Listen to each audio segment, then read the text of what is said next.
So, this morning, at the Hospice de la Pitié, we commence our course in practical anatomy. Oh. You who will one day be surgeons, cutting away diseased organs from the living, will first learn your business by dissecting the bodies of the dead. Open the door, Monsieur Berlioz. Oz, Monsieur le Professeur. Oz. Your pardon, Monsieur. I'm sorry, but the name is Berlioz. German in origin. The family has lived in Savoy for generations, of course, but it is pronounced Berlioz. Extraordinary. The door, Monsieur, the door. The dead await us.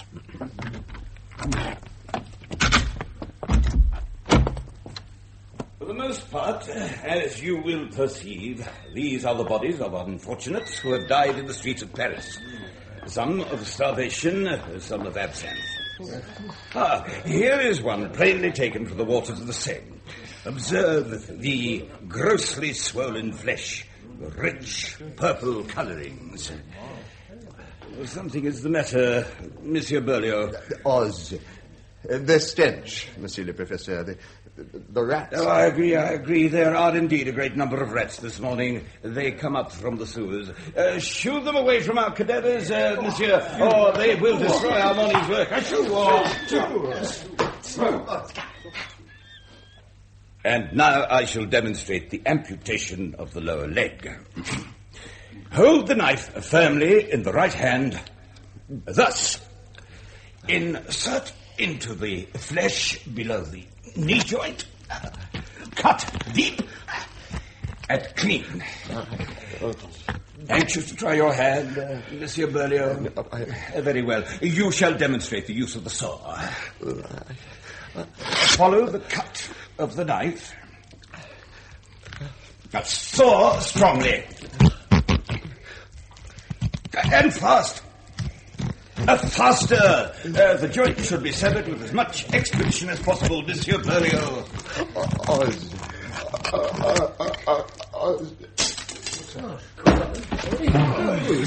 Has occurred. You're right. He has fainted, but it is absurd. His conduct is as eccentric as his use of the French language.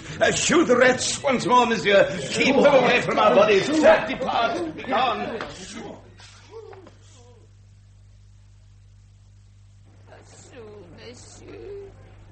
Madame, a sou to buy bread with.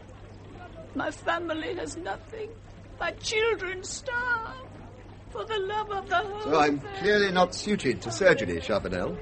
Not in the least. What on earth am I to do? You don't intend to go back to the Hospice de la Pitié, Hector? I can't. Chucked out, old comrade. Oh, it wasn't just the fact that I couldn't stand the sight of blood. Not the most diligent of students all round, you see. Your mind too much on other things, like music? Perhaps. Well, it's a problem I can see. At least studying pharmacy, I don't have to worry about my reaction to sawn-up corpses. There's your family to be considered. Oh, my father, you mean? Oh, yes, my poor father. He's always wanted me to be a doctor, like himself. Yet Savoy's a long way away, Hector, and Paris is a city of excitement, gaiety, opportunity. Monsieur. Oh, be off with you. Leave us alone. Give her the sou. What? Well, you've got it, haven't you? Well, damn your eyes, you've got it. No, I spent my last sou on lunch. And your father always provided for you better than mine. As students go, you're privileged. You go for bread, monsieur. Only a sou for bread. Here, take a franc. Oh. Don't buy yourself the bakery. A franc. Bless you, monsieur. Now, monsieur. what the devil's all this about, Hector? And all the sense rewards. Trying to make trouble between us. We've shared rooms happily for over a year now. But if it's suddenly in your mind that I'm I'm sorry, Charbonnel. Forgive me, Well, I shouldn't have spoken like that. Charbonnel, this is 1825. The revolution is over a quarter of a century old. Yet the people still starve and we have a king again. A king who's an imbecile to boot, utterly controlled by that toad, that puppet Master Polignac, whose concern for France hardly merits the name of... What's that? What's what? That noise. Dear old Sans-Culotte, you're not asking me, are you? That's the opera across the road. They must be rehearsing tonight's music. Music? whatever that noise is, it is not music.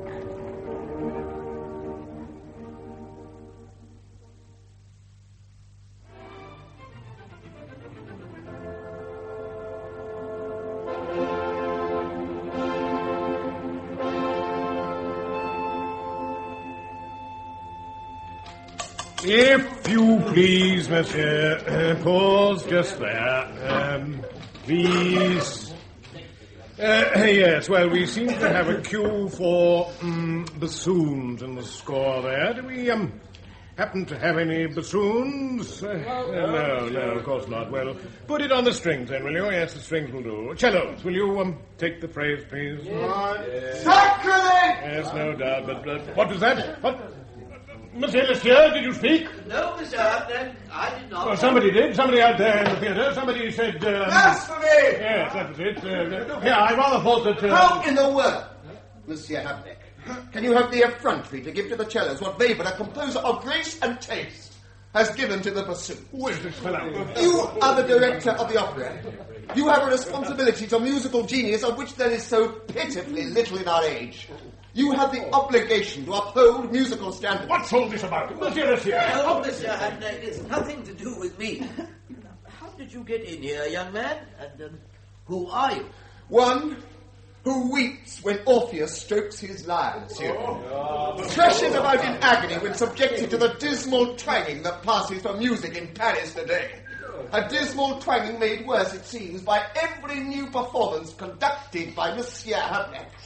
Is it his ambition utterly to destroy music in our time? Get out of my theatre! Go away! Are we so debauched? Are we so debauched that we can no longer distinguish beauty from ugliness, right notes from wrong? Dare we put up with cellos where bassoons are prescribed? For goodness sake, this is idiocy! What are you complaining of? Loose behaviour, loose thinking. Also, by the way, with vile orchestral balance. You're overweighted in the strings and your brass can't tell double F from double P.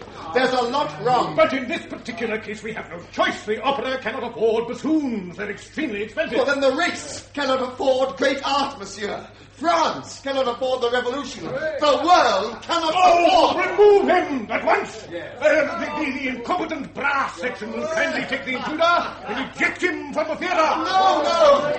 Lay gentle hands on your instruments, not violent ones on me. Letter F, gentlemen, from the bassoon. That is to say, the cello entry. The revolution! You're betraying the revolution! If you please, gentlemen, silence! Letter F.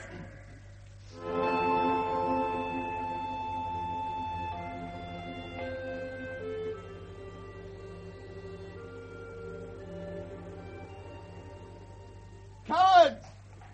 Traitors! Oh, yes! You may manhandle me, but can you finger the horn passages in Gluck? Right. In a foul puddle. Now, was that necessary? Was that fraternal? Instrumentalist should not victimize composer. Well, I'm glad you find it amusing, monsieur. What's your name? I'm Charles Lesieur. I very much enjoyed your performance inside. I simply had to come out and see how it ended. Performance? Hector Berlioz. The Z is pronounced. And you're a composer, you say? Did I? Or perhaps I misunderstood. You seem to be saying so very much one way and another. What have you written? Or nothing that would be performed within that temple of mediocrity from which I've just been ejected. Or at any rate, performed well. You seem very convinced of that. I am convinced that musicianship is at its lowest ebb ever in France, yes.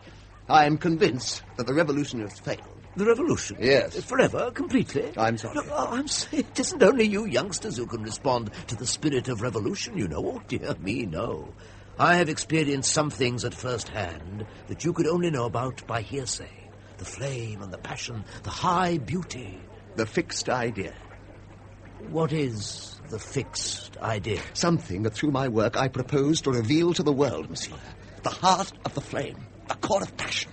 Art and revolution. Celestial twins like Castor and Pollux.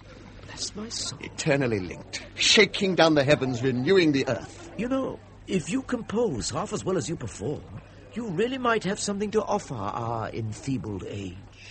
Can I see one of your scores? It would interest you, Monsieur Lisieux. Perhaps I should warn you that I am a tutor at the Conservatoire. Ah. Well, in that case... But allow me to buy you wine, Monsieur Berlioz. Oz. I beg your pardon? The name is Berlioz.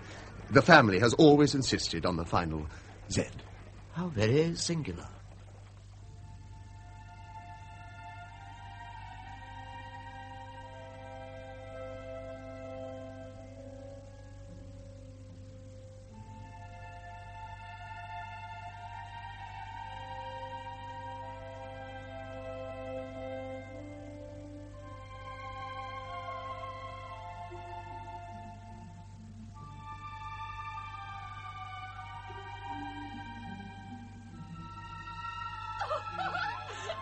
Monsieur Charbonnel, to behave like you're doing with a girl like me.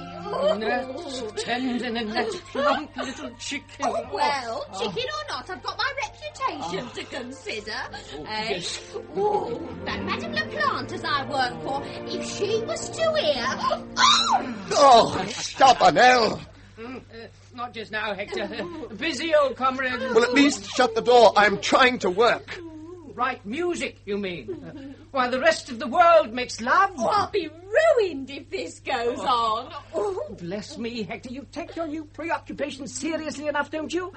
Yet lift your eyes from the furrow a moment, old ploughman. Can't you see the world is full of attractive prospects? Oh, attractive prospectors will rue the day they ever met Monsieur Charbonnel. I just know. Oh, what a rare dressing's in store for you, my tender bird. Oh, someone save me from the oven. Will you save me, Monsieur Berlioz? Oz. Eh? Oh. Stop beating yourself over the head with the double bass, Hector. Find yourself a nice juicy fowl like Nanette. Hey? Oh, help! Oh, I'm about to be basted. A juicy fowl. No. No juicy fowls for me. But there's always been a girl, Charbonnel. Oh, yes. There's always been Estelle.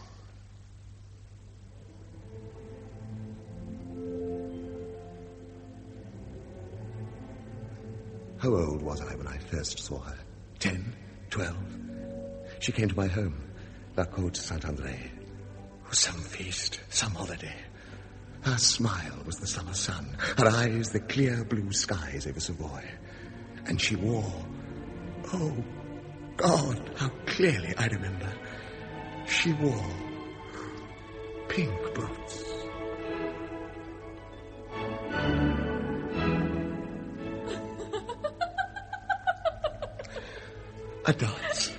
A dance in the village square. The men permitted to choose whatever partners they wished from among the women. I chose Estelle. What? You want me to dance with you, little Hector? Me? With you? Yes, Estelle. With you. With Estelle of the pink boots. Oh, how we whirled, how we swayed. I had never danced before that day. I cannot dance now, but then, that day... Why, what partners will you make, little Hector? How easily we move. We could dance right over the high hills there, across the mountains, to Grenoble. Oh, to Grenoble, Estelle. Beyond, Paris. To Paris. Oh, Estelle. Estelle of the pink boots. How shall I tell you of my love for you? How shall I explain how I worship you? I am at your feet. You are divine. You are superb. You are...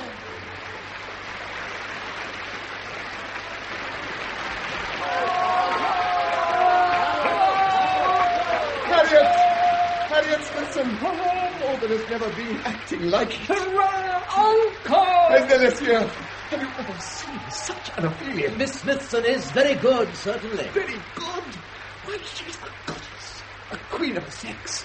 Harriet, Oh, Chopin, don't you love? Oh, yes, she's wonderful. Oh, but these English actresses should know how to perform Shakespeare. He's their national poet, after all. Look, the audience is lighting the stage. Oh, I'm going with them. I must go to her. Come back, Hector. You can't presume to. Stop him, somebody else. Stop him? At once, Hector! Can one stop the Seine in full flood, monsieur? The spring bursting out of the hedgerows? I very much fear our good friend Hector is smitten. Yes, utterly, undeniably smitten.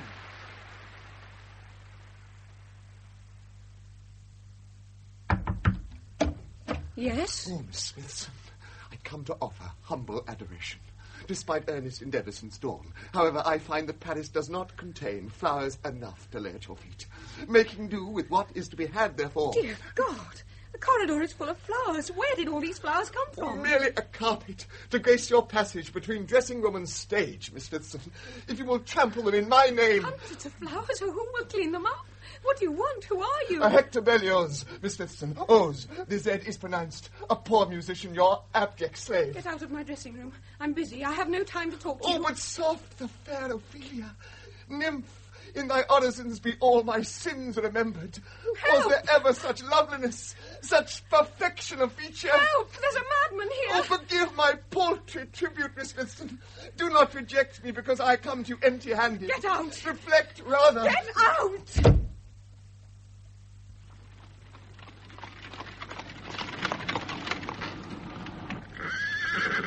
What's the matter, coachman? Why have you stopped?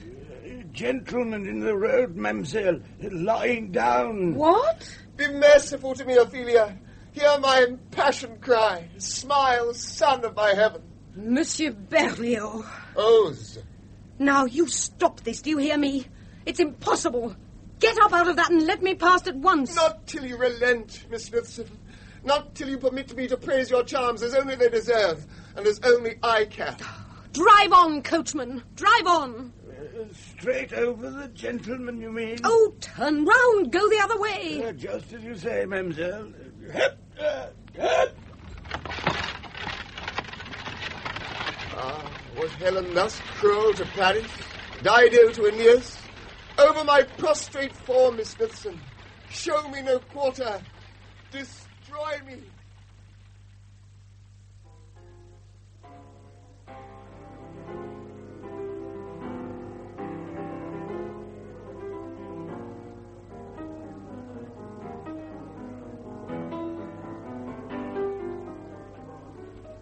Smithson, for the last time, I beg you. Now, you leave me alone, Monsieur Berlioz. Keep away. I don't know how you got to this reception this evening, but had I known that you would be here, I would have stayed away. Now, is that clear? Is that as plain in French as it seems to be in English? But I adore you. I am your slave. Slavery has been abolished. Cease following me about, monsieur, and stop attending my performances in the theatre. You've been almost every night for weeks. On my soul, the play isn't that good. Are you telling me that you spurn me, then? Reject my protestations? I am telling you that my life is perfectly full and happy as things are. I have my mother and sister here in Paris with me, and apart from that, there is my work. My work entirely fulfills me, monsieur. I live for my work. But, Harriet... Don't call me that. I will not endure your attentions a moment longer. Now, do you understand? Goodbye, Monsieur Berlioz. Goodbye. Goodbye. Thus, Isolde parts from Tristan.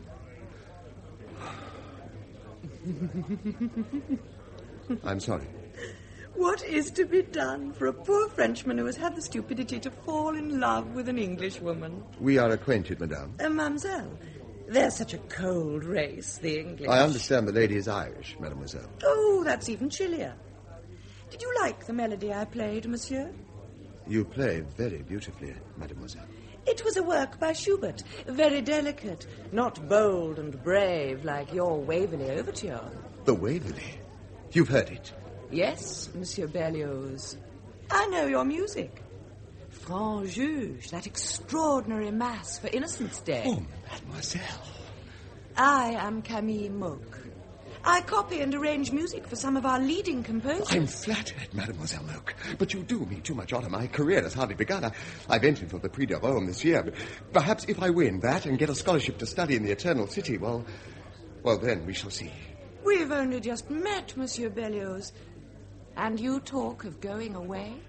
You play very beautifully, Mademoiselle Monk. Yes. Yes, I expect I do. It isn't the only thing I do well, of course. Some of our leading composers have discovered that. Permit me to introduce my protector, Monsieur Pleyel. Protector? Where? Why, there in the armchair, asleep. Gustave? What was that, my dear? You dressed, did you say? Permit me to introduce Monsieur Berlioz, the composer. Composer. Oh, very proper. Yes, I manufacture pianos, messieurs. I'm always glad to meet composers. Yes. But we live in troubled times, eh? Troubled times. If you're speaking of the 4 ordinances issued yesterday, yes, they will bring that villain Polignac down at long last, I thank God. And the mad king will topple with him. The mad king? Oh, dear me, you mustn't use expressions like that. Charles X is only fit for an asylum, Monsieur Pleyel. Hush! Why do you talk politics at so late an hour? Don't you see it quite disturbs my poor protector's rest? Yes, troubled times. Oh, indeed, troubled times. Composers, splendid fellows as long as they stick to music, but politics, oh no, dear me. Poor Monsieur Pleyel. The manufacture of pianos is extremely tiring work. It isn't only at night that he feels the need to restore his energies, but also every afternoon between the hours of 2 and 4. It is then, by a curious coincidence, that I find myself most active. You do, mademoiselle. Copying and arranging scores, Monsieur Berlioz. Who would have thought of anything else? You are engaged on a new work at the present time, no doubt. But of course. With which you would appreciate professional aid and support?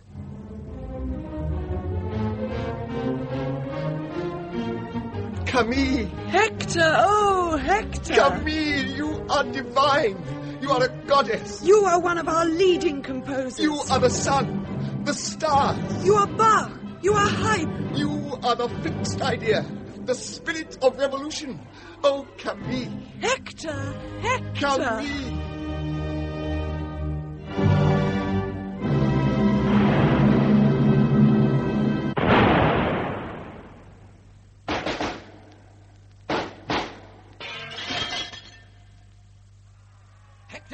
Hector, are you all right? What on earth is happening, Charles? I was working on my score when suddenly the window shattered. France has risen. All Paris flocks to the barricades. What? Polignac has fallen. Lafayette has prevailed. Frenchmen will endure tyranny no longer. It is the revolution.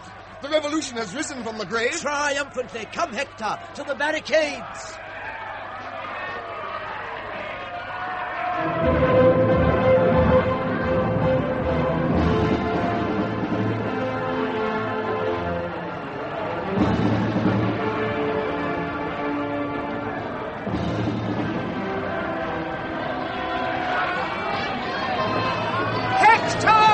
Chabanel! You here too! Look! The fleur-de-lis is being stripped down. Oh, and Camille, you at my side. Oh, I am reborn. The tricolour rises! Hurrah for Lafayette! Louis-Philippe! Louis-Philippe, the people's king! But wait, isn't that my music they're playing? Yes, my darling, my leading composer, my champion of the liberties of Frenchmen. Your music. But they have the tempo wrong, the fools! I must go and instruct the conductor. Allegro alla manca! But the world is changed. France is saved. The revolution lives!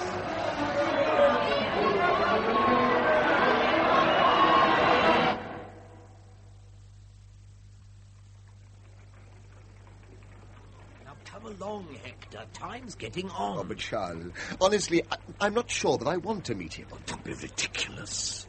Gioacchino Rossini is the most celebrated and popular musician in Europe at the present time. He's also a very old friend of mine. You have just won the Prix de Rome and are about to leave for Italy. It's only sense that you should meet him while he is in Paris. His hotel is down this way. He may not be out of bed, of course. Well, not at noon. Rossini has always maintained he writes his best music in bed. Consequently, he is a late riser. Now,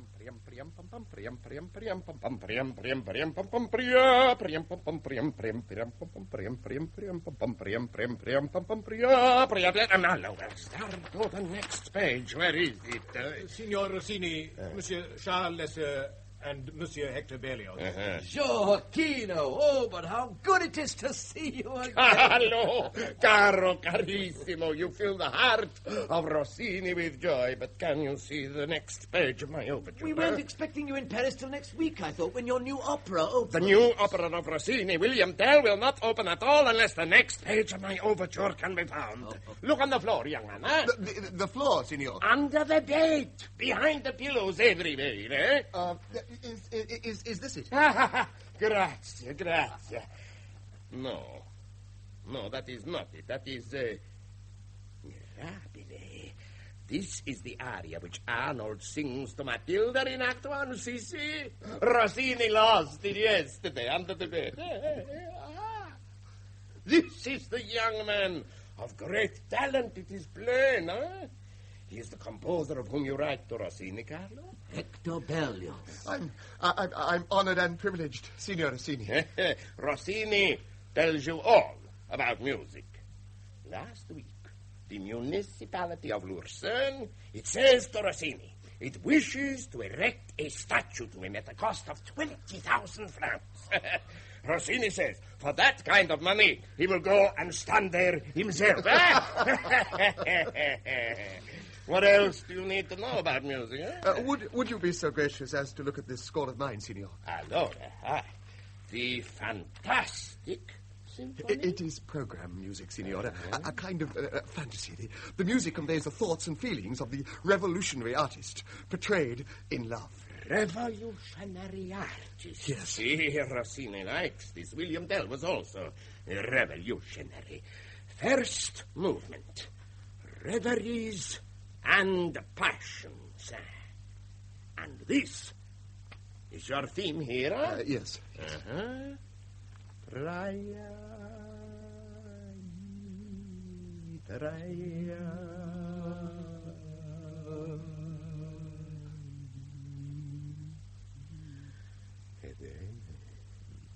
It is good.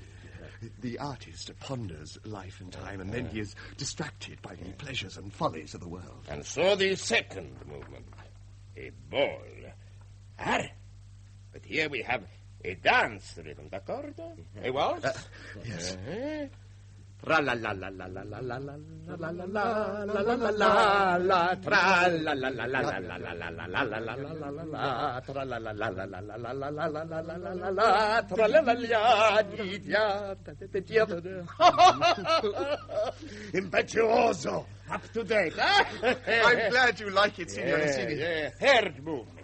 Scenes in the country. Beethoven here noticed the influence of Beethoven. Well, I can hardly deny... Fourth movement. March to the scaffold. Tremendous. Well, here, the artist is rejected by the hostile multitude and hounded to his death. Priam pam pam pam priam padam padam padam panita jam dum jam dum jam da da da da da da da da da da da pam pam pam jam the up da da da da da. The work gets more and more clever as it goes along. Fifth movement. The witches' Sabbath. In a Philistine world, the artist is a damned soul.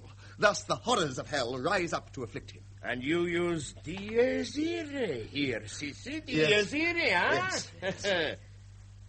La, la, la, la, la, la, stupendoso. Allora, Rossini needs to examine this work no more, to know that it is a work of such originality and invention as he has never encountered before. Oh, Signor Rossini. You mean it, Gioacchino? Formidabile. Incredibile. Yet there is only one thing, you know, caro, carissimo. Yes? What a pity it isn't music.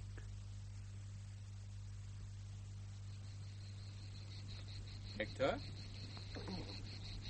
Hector, you're not dozing. Oh, Felix, it's you. Bless my soul, Hector, this won't do. We who hail from the industrious north mustn't fall victim to indolent southern habits. Under a shady Roman pine, your score laid out before you and fast asleep. Would they believe it in Paris? Would they believe it in Hamburg? If I told them how much of his scholarship time Mendelssohn spends visiting Roman churches and ruins. Ah, but it is from these things that I draw my inspiration. Rome is a remarkable city. I can go into St. Peter's day after day and never be tired of it. Only the other morning I wept tears simply for being there again. At St. Peter's? Yes. Yet you're not a Catholic, Felix. Everybody is a Catholic in Rome. I often weep tears in St. Peter's, too. But that's rather more extraordinary, perhaps, since I am not even a believer. In spite of your Mass, Hector? These themes that interest you? It's meant a great deal to me as a composer meeting you, you know. And to me meeting you. We were simply fortunate both to win scholarships to Rome at the same time, I suppose. Yes. Yet, I sometimes wonder... What? Your imagination. Is it too rich, Hector? Your ideas seem to carry you away sometimes. It's as though you're transported, unable to distinguish between art and life anymore. Oh, nonsense.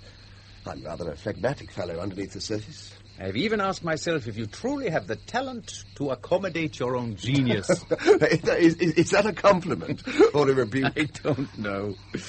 Oh, I forgot this. A letter? From Paris. It's the reason I came to find you, of course. It was in the rack at the villa. Why? It's from Camille. Your lady love? Oh, my inspiration, Felix. Oh, how I miss her. The joy of my heart. The light of my life. She sounds remarkable. She is. Camille. Dear Hector, this letter is to tell you that after long and careful thought, I have decided to marry my protector, Monsieur Pleyel. Hector, what's the matter? Better to say this at once, my darling, and be merciful. Life is often cruel, and love more cruel than love. Minx! Chollop! Goodness, is it bad news? You've gone quite pale. How could she? To turn to that piano salesman. By the time this letter reaches you, I shall probably already have married. I wonder, will you understand? Understand? How should I? Remembering your passion, your quick nature, I think not, my sweetheart. You will say your Camille has betrayed you, has betrayed love. Love? No. It's incredible. Impossible. More than flesh and blood can endure. Hector, what on earth are I will not stand for it. I will not support it. Oh, faithless. Oh, heartless. You have not heard the last of this, Camille. For the love of heaven, man, what's happened? Where are you going, Hector? Hector, my friend!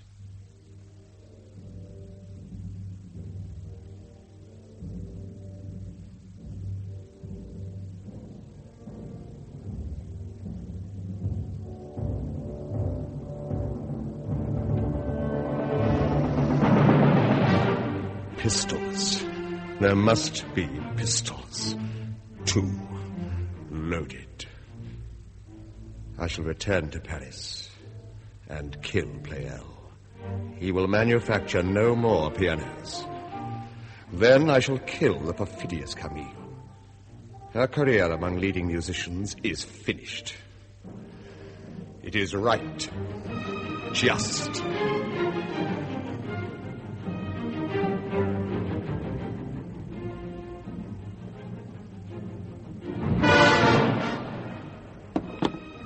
Eccoci qui. 2 pistola, signore. 500 lire. Grazie.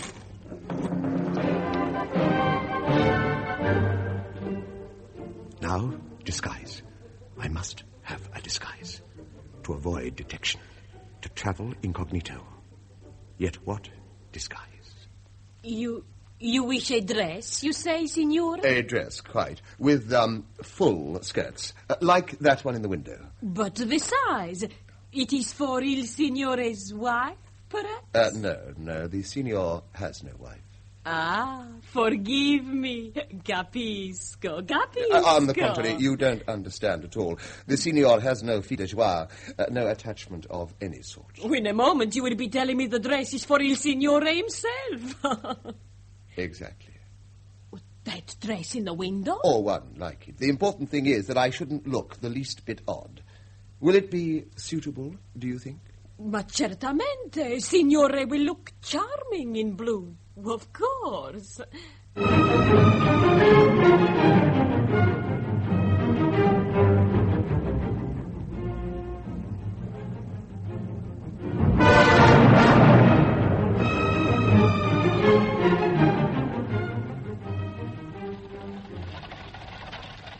Civitavecchia, Livorno.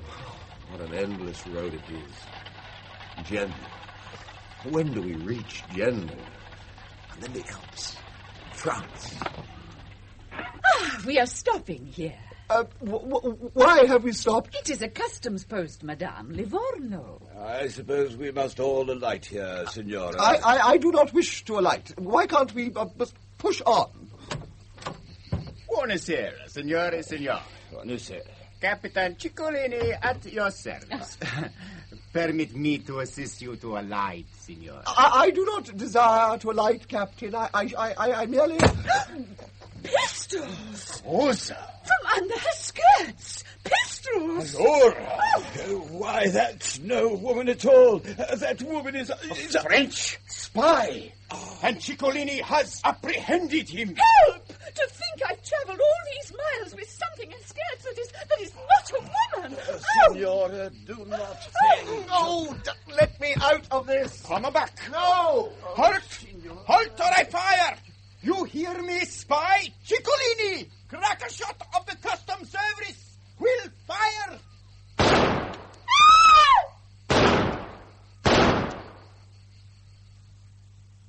So, monsieur, we will go over the matter yet again. Oh, please. Haven't we gone over it quite enough now? Ciccolini will probe the truth at last. You understand? You are French. You don't deny it. If I hadn't stumbled into a ditch, you wouldn't even have caught me again. You are not a woman. You confess it. And what makes you think you're a crack shot with a pistol? I heard a screech in the trees above me. I imagine you killed an owl. You were armed to the teeth. Kindly convince yourself that this is a serious business, monsieur. Answer the questions of Ciccolini or rot in our prison here as long as the wall shall stand. Oh, very well. I suppose I've got to tell you the truth. But under protest. Eccellente. Ciccolini has finally broken him. Note his words, comrade. Note his words. It's like this. My sweetheart in Paris wrote to me saying that she intended to marry her elderly admirer. I thought that I should return and shoot her for her faithlessness and the admirer because, well, he really is very elderly. I dressed as a woman because I hoped in that way to look less like an avenging lover thirsty for blood. That is your explanation of events? Yes. But it is like something out of an opera. Perhaps. As it happens, I am by trade a composer of music. Composer? My name is Hector Berlioz. Berlioz? You are Hector Berlioz? Yes. Who has written the fantastic symphony? You know the fantastic symphony. And the Damnation of Faust, the Soldier's March. How very kind of you to like it. Why, it's magnificent. It's superb. Oh, I apologize, Monsieur Berlioz. What a fools we have been to delay you. Give him back his epistle. Oh, but Captain... It's remarkable that a man such as you comes to this humble customs post, monsieur. It's fortuitous. You could not be aware of the fact, but I, too, write the music. Oh, no. It is so. I am working on an opera in my spare time that will no doubt interest you. I have some of the themes here. Captain Ciccolini, Now this. Most appealing aria. Adagio cantabile.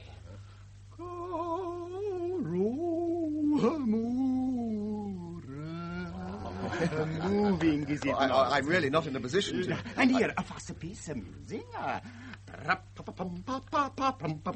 Presto intrepido. Please, I can't really... If you wish yourself to use any of these themes, I would be happy to permit you. Miss Smithson, Miss Harriet Smithson. Yes? I see you don't remember me. Oh, but of course.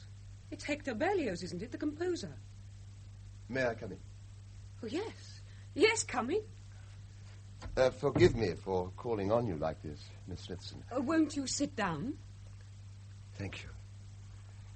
But I have been out of France for quite some time, in Italy.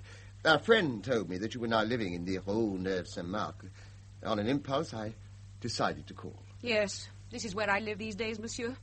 This is what I've come to.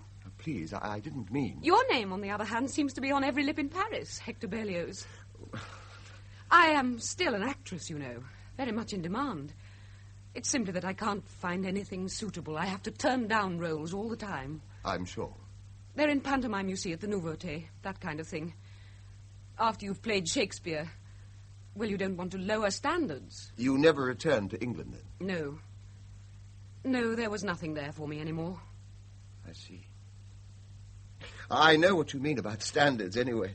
I, too, have had to strive against the artistically heathen, the money changers, the incompetents, all those Philistines under other names who, for one reason or another, so clutter up our profession. I am temporarily applauded by Paris, but who knows? Tomorrow morning I may be kicked out into the gutter again. Oh, monsieur. It happened to me once at the opera. Yet do you know, only the other day old Habneck down there was offering to conduct a concert of my works. Oh, it's ironic. Louis-Philippe, the people's king, has captured the hearts of the French people. The ideas of Saint-Simon make the revolutionary artist respectable for a brief moment. Yet how long will it last? You've turned cynical, Monsieur Berlioz. You never knew me well enough before. I was very arrogant in those days, I expect. I wouldn't say that, Miss Smithson. Are you in trouble? I beg your pardon? Financial trouble. What makes you ask that? You have a certain familiar anxiety about you. Well, a bourgeois would notice nothing, but a fellow artist can spot the symptoms in 100 places. It's simply...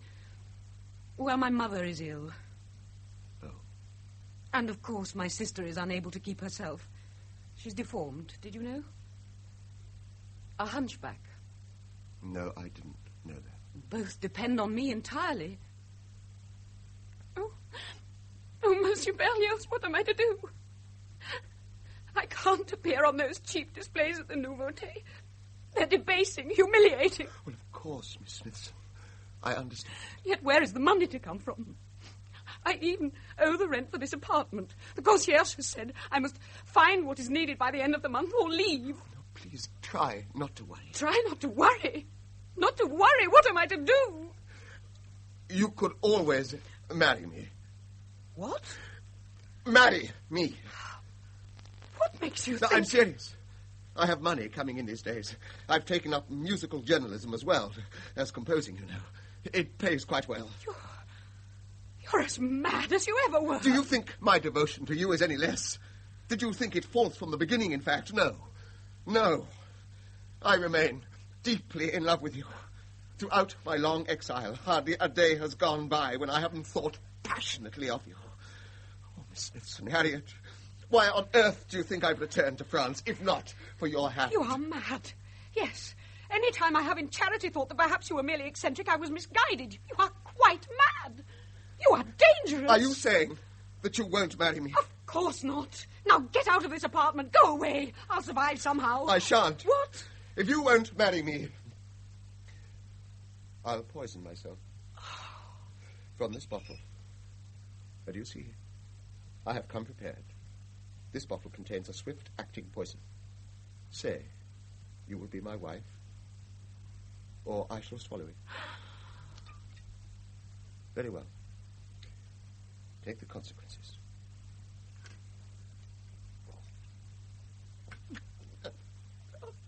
Oh, my God. Stop. Don't. I'll marry you, but don't take poison. Too late. Fool that I am. Some water. Some salted water. But You don't understand. This bottle was meant to contain only a harmless liquid. I planned merely to impress you. What? But I must have got the bottles mixed up. This is poison.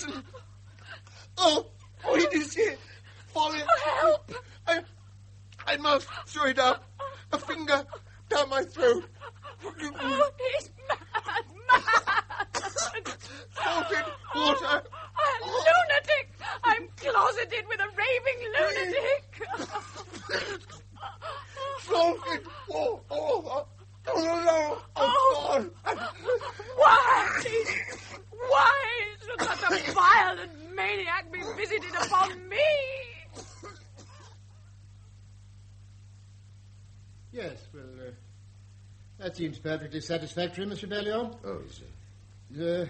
You will compose a requiem to the memory of General Don Raymond, recently killed in Algeria, for the sum of 3,000 francs.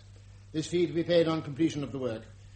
The requiem will be performed at the Invalides next March. All costs likewise to be met by the Minister of the Interior. We are agreed? Quite agreed, Monsieur Count. Splendid, splendid. It's good to get the matter settled. I'm very grateful to you. Commissioned work, well, that means more to a composer than perhaps you realize. Particularly one like myself, who has only just become a father. Oh, indeed? My son, Louis, was born just 3 months ago now. It's a responsibility. Of course, yes. You write a good deal of music, I suppose, Monsieur Berlioz. Oh, if you please. Quite a good deal, Monsieur Carver. Well, I don't know much about such things. Your name was simply passed on to me by a colleague as suitable to the employment. I see. You will work on your requiem consistently between now and March? I shall devote to it whatever work it requires. Astonishing to me, you can find time to fit it all in. I'm sorry? Well, so many other things to do, one would have thought. I mean, what do you do for a living, Monsieur Berlioz?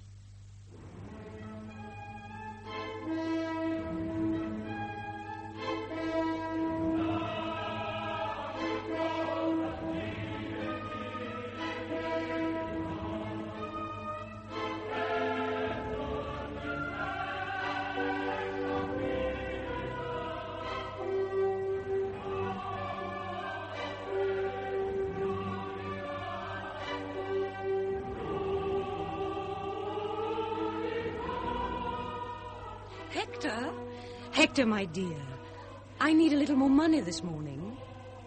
I was passing through the market yesterday and saw a bolt of cloth that was just what I wanted for little Louis's room, so I bought it there and then. But of course that leaves us without food for today. I can have a little more, my darling, can't I? You understand.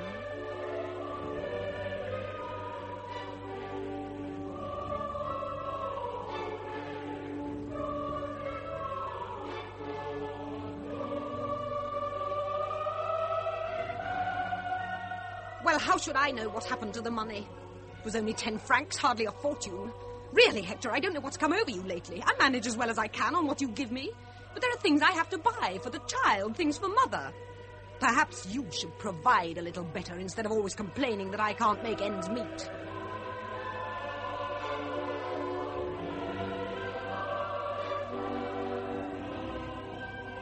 It's not enough. 20 francs is simply not enough. The apartment, Louis, Mother, not to mention my own needs. How am I to live on the money you let me have? You don't make enough. You're out of date. Revolutionary art, or whatever you call it, isn't the thing anymore. Ever since those bomb attacks on the king outside the opera, people think revolutionaries are no more than... Harriet, stop nagging at me, for God's sake. Can't you see that I'm trying to get this work finished? What comes first in your life? Your work or me? If I don't work, I can hardly care for you. And if you do work, you don't care for me well enough. No, you're a failure, Hector Berlioz. You're not half as clever as you think you are. You certainly took me in. Oh, dear, how you took me in. What is going on? What's happening to us? We were happy, I thought. But lately... I could have continued my career. I could have been the toast of Paris again. Rubbish. Making out you couldn't live without me. Pretending to commit suicide. It's a pity you didn't succeed. You're simply jealous of me because I continue to enjoy a little success, whereas you dropped into professional obscurity. Lies. I love you, Harriet. I want to give you my love. Coward. Failure. Stop it! Do you hear me? If you don't stop it, I swear I'll... Stop. Stop at once. Mademoiselle Requiem, for the love of the Virgin Mother, can't you hear you're off the note? But, Monsieur Berlioz, I was singing my very best. Well, your very best leaves something to be desired, I'm afraid. You'll never be a soloist. Oh, dear me. It's flattering, no doubt, that you should want to sing my Requiem. But if you honestly can't tell when you're singing flat... Oh, perhaps with tuition, I might improve. Tuition? I do so wish to be a fine singer, Monsieur Berlioz, to sing great music like yours. If you could spare just a little time to instruct me, a little time each day. Each day? Goodness me, Mademoiselle Requiem. Oh, wouldn't you find it worthwhile, Monsieur? Perhaps even... Despite what the newspaper said? The newspapers merely said what they always say of a new Berlioz work, Monsieur Carver, that it cannot be categorized and it is too difficult for the orchestra. Yet Monsieur Abneck of the opera conducted the Requiem, did he not? The performance ought to have been effective. Abneck barely studied the work beforehand, and at a particular point of difficulty, he laid down his baton and took snuff. If I hadn't been there to jump in and cue the brass, it could have been a disaster. Indeed. Well, I don't imagine it could be called a success by any stretch of the imagination. Perhaps the whole thing was a mistake. I beg your pardon. Well, the effect on the public has not been at all what was expected, monsieur. You did rather lay on the sound and fury, did you not? I interpreted the theme as I felt was correct. Yes, but that special platform you caused to be erected at the Invalides. Yes, yes. So that the massed chorus might see the conductor for once. Well, it cost a good deal, you know. Overall, in fact, expense in general is causing a certain heart-searching. The minister is not pleased. The art should be permitted to cost at least what sanitation does, monsieur. Really? Who would have said so? But I doubt if we spent as much on our last extension to the sewers as we did on your platform. Was there anything further, Monsieur Berlioz? Oh, one small matter, I believe, Monsieur Carver. I have not yet received my fee. Your fee? It was agreed that for composing the Requiem, I should be paid the sum of 3,000 francs. That money is not yet forthcoming. Ah, yes, indeed. Oh, very well. I'll have a word with the Paymaster General next week. I don't doubt something can be squeezed out. Squeezed out? Something? As I explained, expenses have been a good deal higher than was expected. You really must understand. No, but I have fulfilled my commission, and I have not been paid. Well, if you wish to put it like that. Well, how else am I expected to put it? The thing has not been a success. You must accept your share of the responsibility for that. I quite failed to see... Now, listen to me, you dull-witted little civil servant, you crapulous time-server. I beg your pardon. You unthinking vegetable, you member of the... Dear Hector, why? Why must you steal away on the first coach of the day like this? I'd hoped to show you Leipzig today. There will be another occasion, my dear Felix. I shall be back this way, you know. My conducting tour takes me as far across Europe as Hungary, and then back over the same path. But I still don't understand. Oh, Felix, cherished friend. The unhappy All factor... aboard! Coach for Prague, mid-pay! There, the coach. I must take my seat. Not until you tell me why you are acting in this extraordinary fashion. There's something, well, furtive about you. Furtive? No other word. Well, can you wonder, Felix?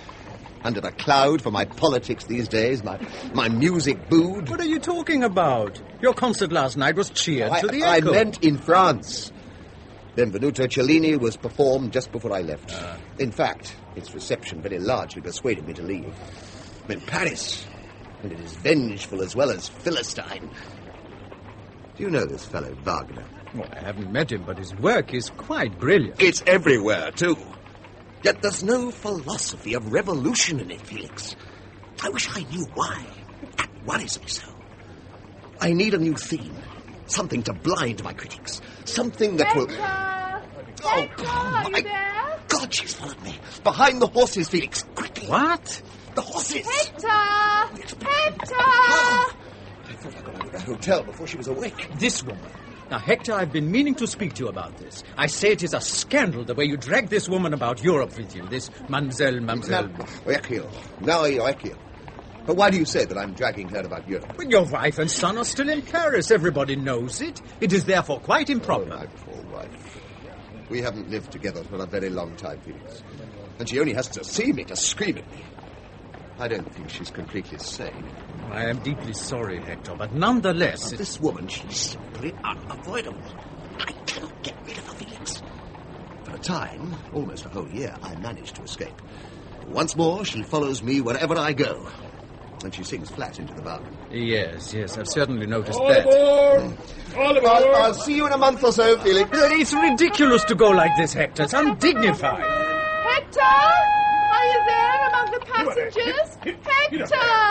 Oh, Herr Mendelssohn. Oh, that proves it. Hector is here. Mademoiselle, please, people are looking. He's going to Hungary. Well, I can go to Hungary, too. He has to give a concert with Franz Liszt. Mademoiselle, restrain yourself. I will be there. I will not let him go, and I will sing. Oh, no, Mademoiselle, not that. Do not sing in Hungary. They are a musical people.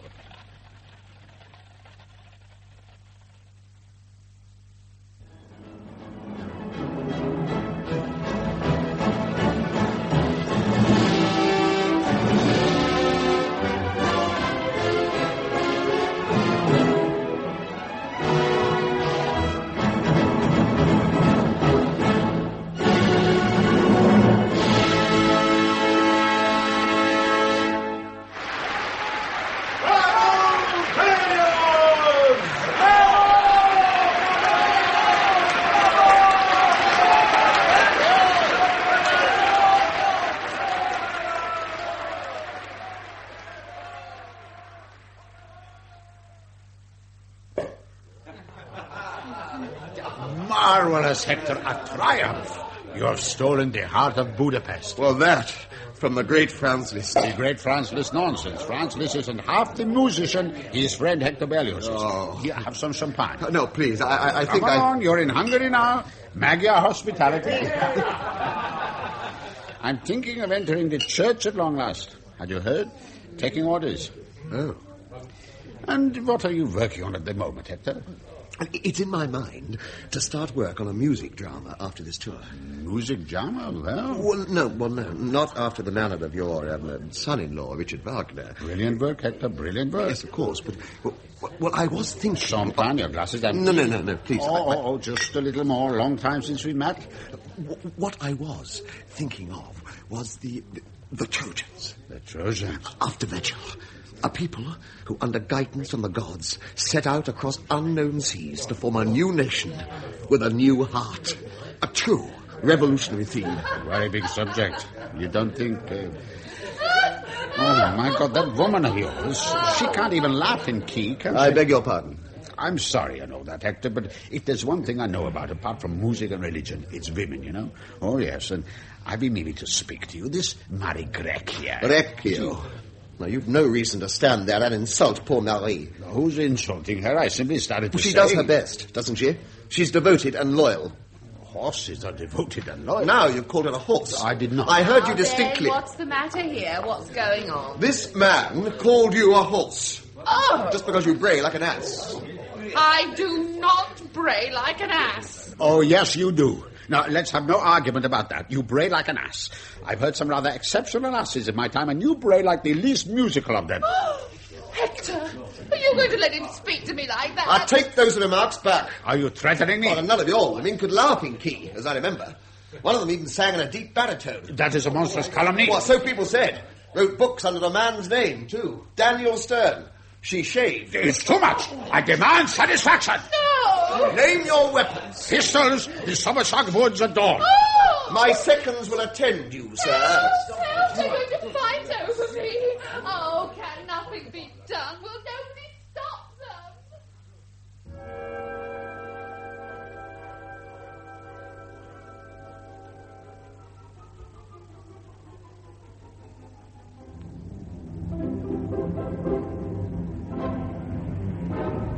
The combatants will stand back to back, weapons raised to the approved position, looking neither to right nor left.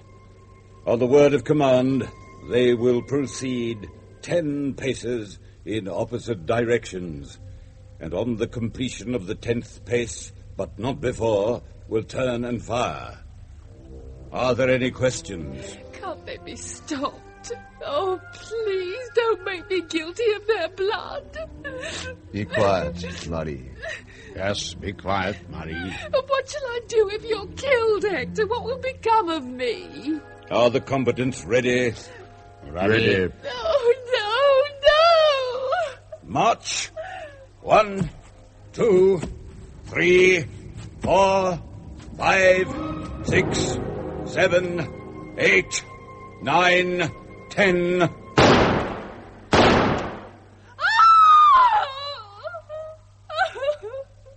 combatant, Liszt, would seem to have collapsed from the backfire of his pistol. The combatant, Berlioz, has walked into a ditch. One ball was discharged in the general direction of the heavens, the other towards the Austrian border. I pronounce the duel completed and the seconds dismissed.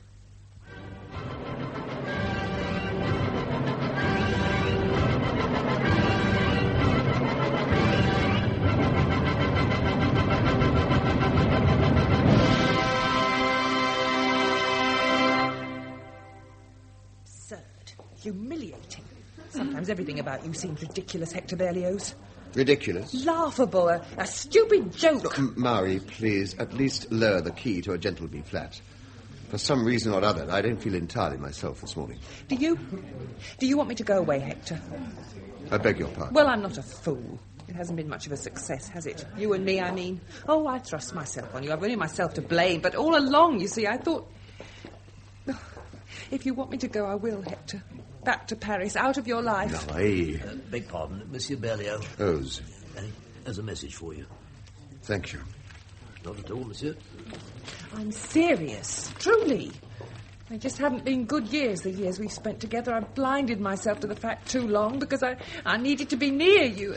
Oh, my God. Hector, what's wrong? Is it bad news? It's Harriet.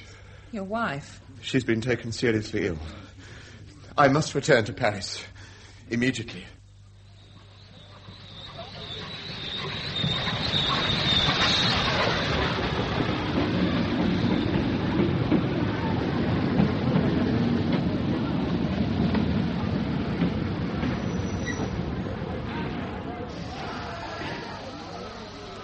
Guard.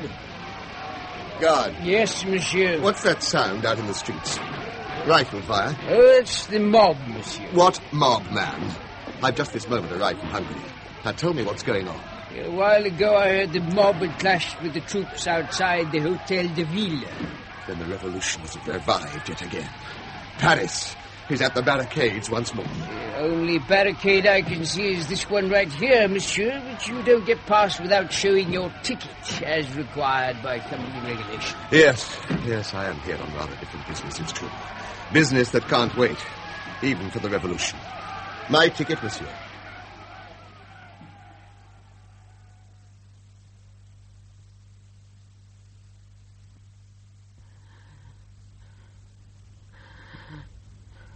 Harriet.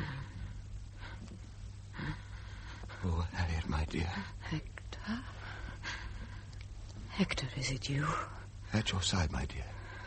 Where I belong. Where I should have been all through your illness. But I didn't know about it. Why didn't you let me know before? I can't see you properly, Hector. Is it so late? Have they drawn the curtains? No, Harriet, of course the curtains aren't drawn. It's late. Yes. Quite late. You must have been sleeping. Sleeping. Dr. Vernet came earlier. He's a fine physician, Harriet. He'll soon have you well again. He went away and came back with Father Columba. No. You remember Father Columba? The Capuchin friar? Oh, you with your grand disbelief. Father Columba is Irish, and so am I. Oh, Harriet, my beloved. I've neglected you so. I've brought you to this. It's been so long. How many years is it now? But I'm to blame if anyone is. I rejected your love, Hector. Remember? No, you didn't. I was unbearable towards you. I was always afraid of your love, I think. You never guessed that, did you? Afraid of love itself, perhaps. Years ago, when they cheered me in the theatre, I was afraid of that too. There now. Of all that love. Do you understand at last? Stop saying these things, Harriet. Did you want to break my heart? You must look after Louis, our son. It's been hard for him growing up without you. He's almost a young man. God. If there is a God, spare her, take me. Love. It's all love one sees in the end. Too late. Too late.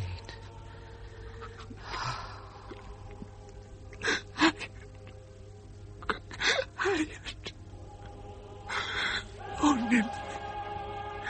In thy orisons be all my sins remembered. From her unpolluted flesh may violets spring. Alas, the fair Ophelia.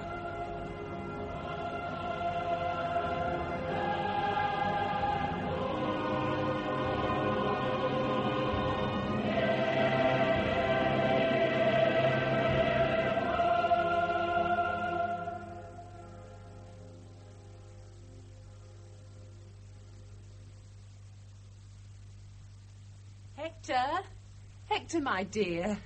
Yes, it's me again, Marie. I came in just to clean up a bit. You can't simply go on sitting here, you know, saying nothing, doing nothing. I understand it was her you loved, Harriet, not me, but you can't die too, my dear. Some food. Would you eat some food if I prepared it for you, Hector? Things are at 6s and 7s in Paris now, truly. Nobody seems to know what's happened. The mob has been turned back for the second time. Louis Napoleon is going to be proclaimed president. I don't know if you truly want me here or not, Hector, but I can't stay away. Not while you're like this. Please, let me just try and... Estelle. What? What did you say, Hector? Of course. It's perfectly clear now what I must do. Yes, monsieur? Madame Fournier. Yes. Estelle.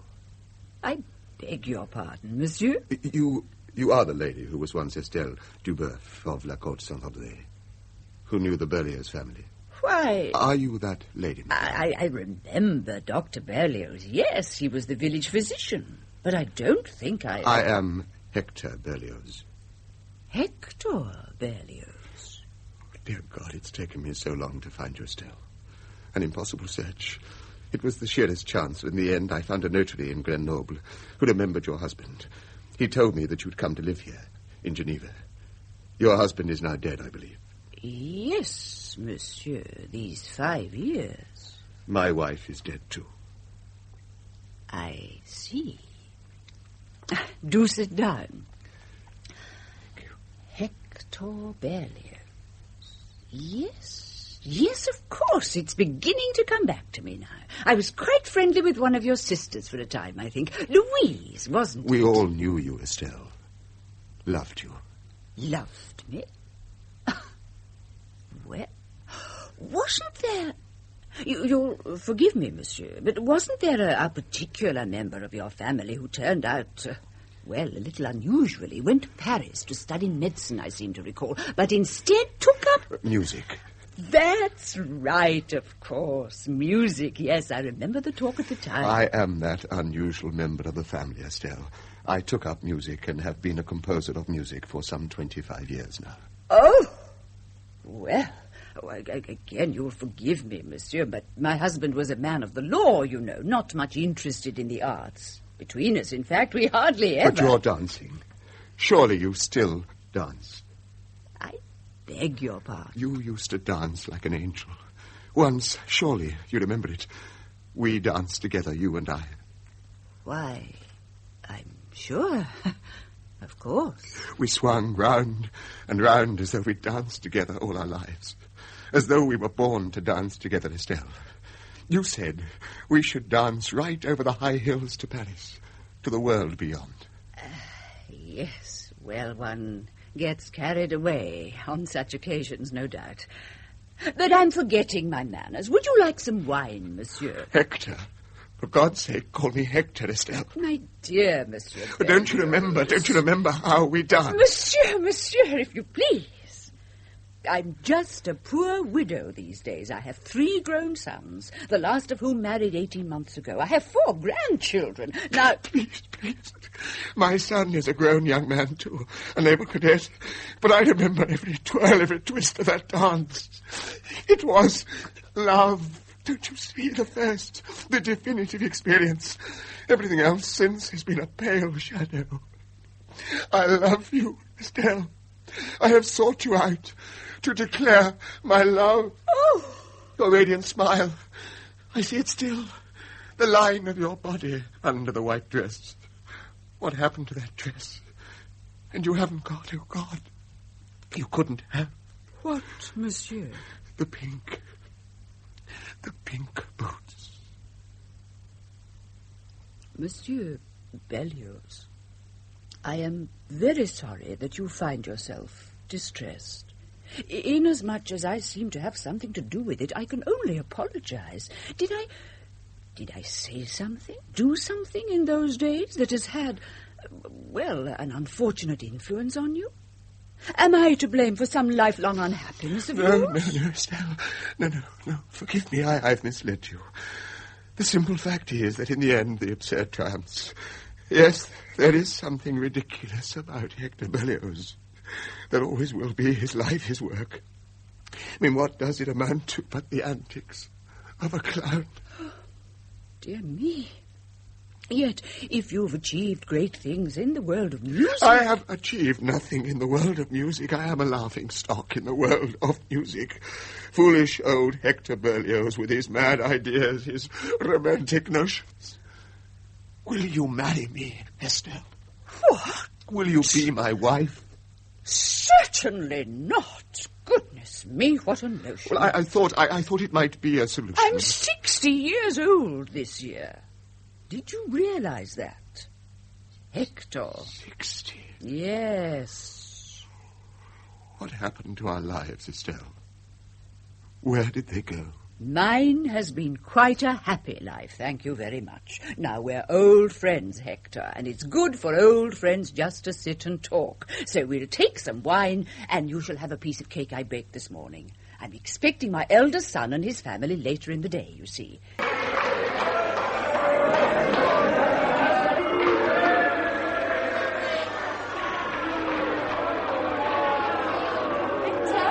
Hector, wait a moment. If you don't mind, Marie, I'd like to be alone just now. You mustn't take any notice of that reception. It's great music, Hector. The Trojans is your greatest work. You assure me of it, do you? Oh, don't you think so yourself? Don't you know it? It was a bad production. Carelessly thrown together. Oh. Standards, you see, the familiar low standards of Paris. There was supposed to be a waterfall in the second scene. That was that burst of water that drenched the chorus and caused most of them to run off stage pleading for mercy. And musically, I would have said the execution was atrocious. Missed notes, missed cues, even a couple of instrumentalists missing. They were drunk, I understand, as indeed I should have been. Hector, please. And what did it all mean to that crowd in there, anyway? That mindless mob who were once Frenchmen. Louis Napoleon, appointed President of the Republic, is now Napoleon III, King, Emperor. Did you know that my son had died? What? Yes. I received the notification 2 days ago of yellow fever. He was in Panama. Oh, for the love of God, Hector, why didn't you tell me?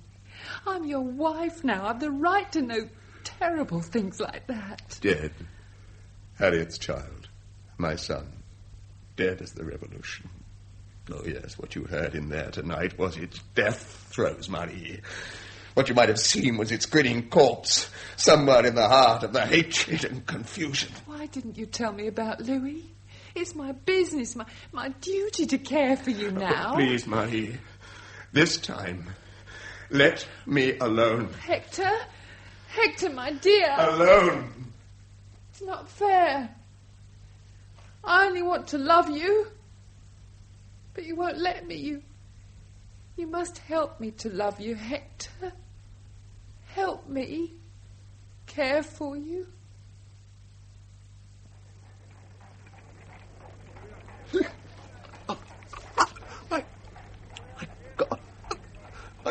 My God in heaven. Here. Oh, what happened? That man, he fell down. Monsieur, you all right? My heart. Something in trouble there? A gendarme, thank goodness. This man collapsed. His heart, he says. Give me a hand then. Where will you take him? Oh, just across the road there. Hospice de la Pitié. What? Don't worry, monsieur. You fell down right outside the hospital. No, not the Hospice de la Pitié. Get his legs then. I've got them. Not the charnel house. Here! He's breaking free. He's struggling. I will not go to the Hospice de la Pitié.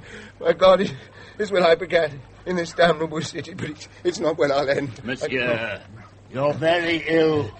Now you stay quiet. No. I will not end among the Philistines. No. The money changes.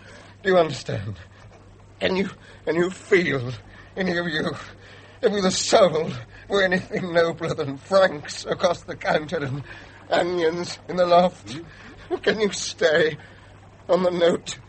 What's he talking about? Look, we're trying to help you. Let us. No, don't touch me. Leave me. Very well. It's the last battle, but I will not concede the victory until it is wrenched from me. I will not perish without standards.